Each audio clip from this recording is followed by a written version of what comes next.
little girl named Vesper and her father Darius, who is in the form of a flying drone, genetically enhance plants to save humanity from extinction. The film begins with a brief backstory presented in the credits. The future.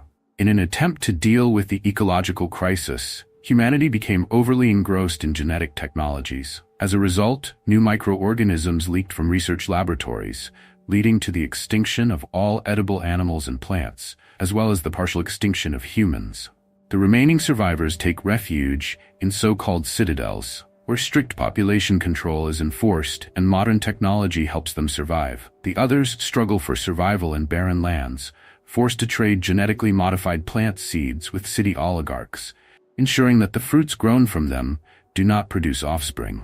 In the first scene, Vesper, along with the drone controlled by her father, searches for edible roots in the dirt. After successfully digging up some provisions, she cautiously makes her way home, avoiding dangerous predatory plants. At home, the girl prepares a nutritious mixture, which she places in a bag to later feed her severely ill father through a straw. After that, she heads to the laboratory, accompanied by the drone. Inside, Vesper talks to a dead person who has become a victim of time and gathers the necessary equipment for her scientific experiments. Suddenly, she hears a suspicious noise outside. It's one of the pilgrims, sick people collecting junk and carrying it away. On her way back home, Vesper notices that the protective tentacles of the predatory plants are damaged. With a knife in hand, she carefully enters the house, but finds no one inside. Some things are damaged, including the generator that supports her father's life. The girl decides to seek help at the nearest settlement, where she witnesses a horrific scene. Local residents, showing visible signs of genetic degeneration, surround a wounded jag, an artificially created creature for labor. The village elder, Jonas, appears and orders the guilty party to finish off the jag to relieve its suffering. Though hesitant, the young man ultimately delivers the fatal knife blow. After that, Jonas orders the body to be removed and begins talking to Vesper, who turns out to be his niece. The girl asks her uncle for parts to fix the generator, but he refuses to help without compensation. Times are tough. In desperation, she offers her blood, which Jonas uses for trade with the Citadel. When she asks to settle with her, her uncle says she should come back in a few days. First, he needs to sell the blood, but her father won't survive until then, and Vesper insists on getting her fluid. However, her attempts prove futile. Jonas throws her out onto the street, where his children laugh at her. Later, Vesper returns to the village to sneak inside. During her attempt to enter the house unnoticed, she encounters one of Jonas's children, a boy who had drawn blood from her finger. However, he says nothing and allows her to continue. Besides the parts for the generator, she also steals some seeds that her uncle had unsuccessfully tried to grow. On her way back, the heroine notices a fallen glider but pays it no mind. At home, she shows her father the stolen seeds, hoping to genetically activate them so they can naturally produce offspring. The next day, while wandering through the forest, Vesper finds a wounded woman, judging by her clothing, who has arrived from the Citadel. She is already surrounded by blood-sucking plants. Noticing that the woman is still alive, the girl quickly detaches the tendrils and drags her home, where she begins to treat her wounds and remove the parasites. Her father is unhappy that she brought a stranger, but Vesper is convinced she did the right thing. This woman could be her chance for a better life in the Citadel. Meanwhile, the woman named Camellia regains consciousness and hides a knife under her pillow. She asks Vesper about her companion. He needs to be found. Despite her father's warnings, Vesper promises to look for the second passenger, but only in the morning, as the forest is dangerous at night. In the evening, the girl tries to feed her guest, but Camellia refuses the soup with larvae and caterpillars, even though Vesper carefully selects the juiciest ones. Camellia mentions that her father is an influential man and can help them.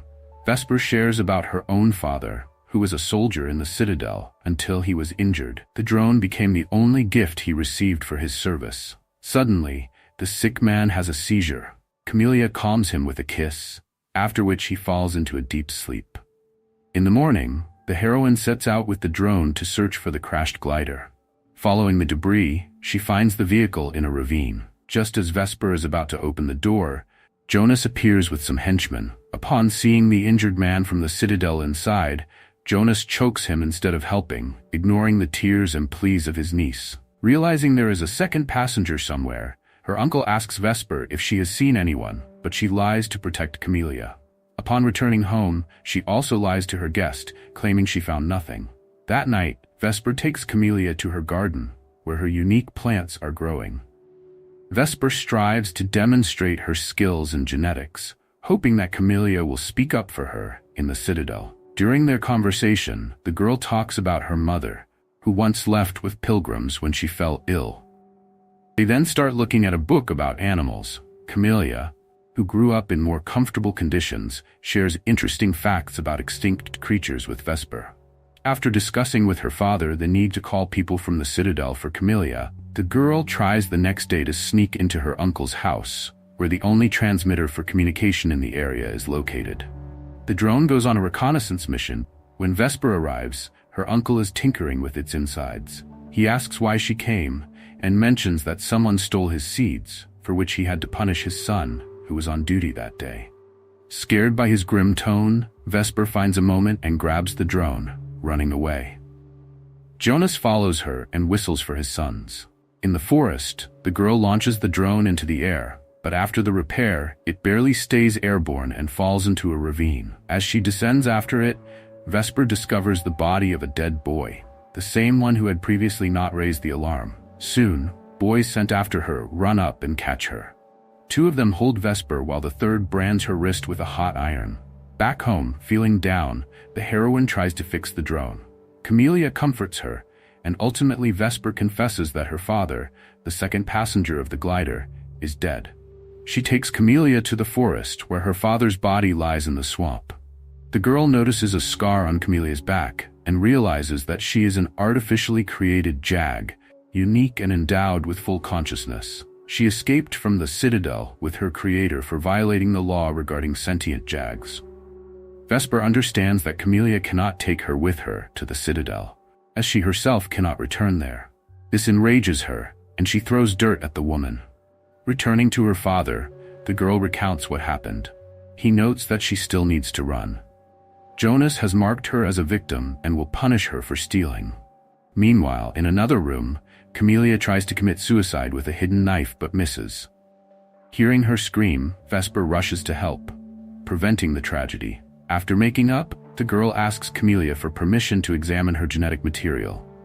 During the DNA analysis, Vesper finds a blocked code similar to that found in the seeds that cannot reproduce. Camelia reveals that her creator viewed her not as a daughter, but as a wife. Remembering him, she begins to play on the local variant of the lyre. Suddenly, the DNA reacts to certain notes, and Vesper manages to unlock the code. By adding Camelia's genetic material to the seeds, she successfully removes the block on reproduction. This discovery changes the foundations of commodity relations, and thus the entire existing world order.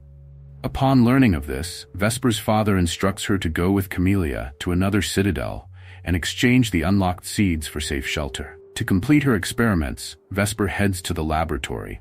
Meanwhile, Jonas comes into the house and finds Camelia. He threatens her, insisting that she come with him, or he will kill her sick brother. However, upon noticing that Camelia is not human, but a jag, Jonas tries to rape her and then kill her. The returning Vesper and the drone intervene. A struggle ensues between Jonas and the girls, ending when Vesper pins his hand to the table with a knife. Vesper offers her uncle a deal. They stay in peace, and he receives the unlocked seeds. This would ensure him a harvest, and he wouldn't have to collect blood from children to trade with the Citadel. However, upon returning to the village, Jonas contacts the Citadel using the transmitter and reports the escaped jag. In the evening, while Vesper conducts her experiments, an attack begins on their home. First, something resembling rapidly spreading mold seeps through the crack under the door. People climb onto the table, trying to take cover, but the mold continues to advance. At the last moment, it stops and begins to evaporate into a poisonous smoke that dissipates quickly. Understanding that soldiers will soon arrive, Vesper's father tells her and Camelia to run to the garden while he tries to convince his former colleagues that no one is there. Meanwhile, soldiers arrive at Jonas's house. He goes out to meet them, but receives a bullet to the head without any unnecessary conversation, as a well-deserved fate for an extra witness. The drone encounters the soldiers near the generator, which explodes after the shot, taking not only Vesper's father's life, but also the soldiers who came for him. Seeing the flames, the girl runs back in tears, but Camellia holds her back and brings her to her senses. They continue their way to the garden, but silent soldiers from the citadel follow them. Vesper uses her knowledge of the area and the properties of the plants to lure one of the soldiers into a trap between the red bushes. The plan works on the first soldier, but the second one bypasses the bushes, trying to find the fugitives.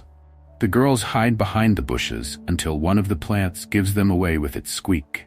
The soldier returns, and a fight ensues between them. Vesper throws dirt at the glass of his helmet, causing him to lose his weapon. Picking up the gun, the girl doesn't know how to shoot, but realizes it's better to throw it into the bushes. A swarm of agitated fireflies bursts from the thicket and attacks the motionless soldier. Realizing she won't be left in peace, Camellia decides to return and surrender. Vesper, crying and pleading for her to stay, cannot hold back her bitterness, but the Jag uses a soothing kiss to put the girl to sleep. Covering her body with dry leaves, Camellia heads to the garden, where soldiers find her. In the morning, Vesper wakes up on the ground in the forest, feeling as if she has come from a wild party. She returns to the ashes where her house once stood and plants a few seeds in the scorched earth. While she works, she is caught by a group of Jonas's children, miraculously surviving the night's attack. When Vesper sets off in search of a new citadel, they decide to follow her. The children travel alongside her, joining a procession of pilgrims who carry collected debris in one direction. After a few days, they reach a massive man-made tower built by the pilgrims, at the base of which a tent city has sprung up. Approaching the tower, Vesper, like Roland from Gilead, realizes that her journey is coming to an end. Leaving her companions below, the girl begins to climb the fragile structure. Almost falling, she reaches the very top, where an observation deck rises above the surrounding forests. Looking around, Vesper spots nearby giant domes of another citadel. Instead of descending and heading there, she takes out the unlocked seeds and throws them into the wind, hoping they will spread throughout the area. Wishing for vegetables and fruits to fill the land once again, she completes her journey.